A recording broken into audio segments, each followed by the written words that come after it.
अस्सलाम वालेकुम बागवान दोस्तों, मैं हूं इसहाक अहमद बाजवा, बागवान कंसल्टेंट। यह आज एक बाग में विज़िट करने आया हूं। यह डिस्ट्रिक्ट कोटअदू की तहसील चौक सरवर पे चक नंबर 536 टीडीए में। यहाँ पे ना ये इन्होंने गंदम काश्त की है बाग के अंदर। गंदम काश्त तो की है, उसके साथ साथ गंदम के अकॉर्डिंगली बाग को बार बार पानी लग रहा है और पौधों के नीचे ज़्यादा पानी आ रहा है, जिस वजह से इन पौधों के अंदर ना सारी गमोसिस निकल रही है। दिखाइएगा प्लीज़ करीब से। ये देख रहे हैं सारी पौधे की जो जिल्द की है ना वो क्रैक हो रही है। करीब से लाओ थोड़ा सा। तो ये सारी जिल्द क्रैक हो रही है। अब इससे क्या हो रहा है कि गमोसिस निकल रही है ओवरऑल।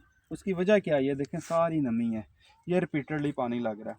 अगर आप लोगों ने बागात के अंदर 5 साल से 4 साल से ज़्यादा बाग की एज हो गई है, तो आप कोशिश करें उस बाग के अंदर कोई भी क्रॉप काश्त ना करें, कोई फसल काश्त ना करें। होता क्या है कि पौधे का कुछ अपना शेड होता है, उसकी वजह से नीचे धूप नहीं जाती तो नमी रहती है। फिर ऊपर से जब ये आप इस छतरी के नीचे ये क्रॉप देख रहे हैं, ये भी साए के अंदर और ज़्यादा हाइटेड होती है, तो और ज़्यादा नमी और जो इसके न्यूट्रंट्स हैं कुछ थोड़े बहुत ज़मीन में, वो भी ये पौधे जो है ना सक कर लेते हैं। तो आपका मेजर बिजनेस जो है ना वो बाग है।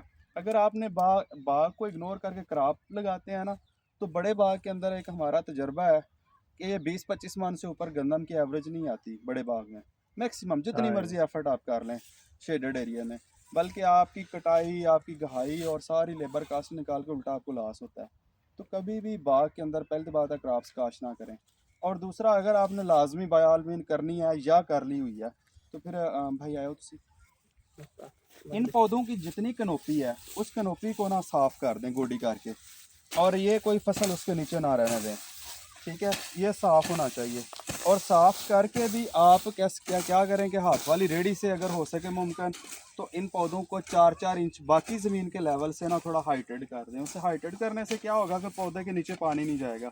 अगर पौधे के नीचे पानी नहीं जाएगा तो उससे क्या होगा कि ये आपके पौधे फंगल डिसीज़ से प्रोटेक्ट रहेंगे। तो कोशिश करें कि इस तरह कम अज़ कम, अगर लाजमी आपने, कुछ लोगों का यकीनन जो ज़मीनें होती हैं वो थोड़ी होती हैं, उन्होंने चारा जात भी काश्त करना होता है अपने खाने पीने के लिए, गंदम भी।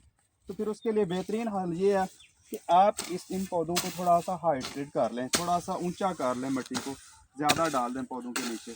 अब कुछ लोगों ने क्या किया होता है कि वो बाग के अंदर और गड्ढे निकाले होते हैं ताकि पौधों को भर भर के पानी लगे। हालांकि पौधों को बहुत ज़्यादा पानी की ज़रूरत नहीं होती, जबकि इनको जस्ट मॉइस्चर की ज़रूरत होती है, एक हल्की नमी की ज़रूरत होती है पानी की सूरत में। बाकी ये नहीं है कि आप इसके नीचे क्रॉप भी काश्त करें और पौधों के नीचे गड्ढे भी हों भर भर के पानी। ये इस चीज़ की बिल्कुल हरगिज़ ज़रूरत नहीं है। अगर ऐसा होगा तो फिर ये वाले इश्यूज़, फंगल डिसीज़, और ये देख रहे हैं पौधा सारा सोख निकाल रहा है और up to down, top to down, ये ड्राइनेस की तरफ मूव हो रहा है पौधा।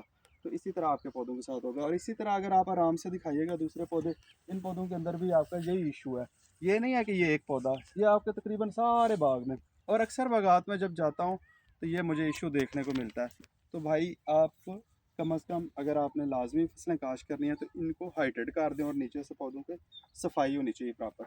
और कम अज़ कम 4 इंच बाकी ज़मीन के लेवल से आपके पौधे का लेवल हाइटेड होना चाहिए, ऊंचा होना चाहिए, थोड़ी मिट्टी ज़्यादा होनी चाहिए। Thank you.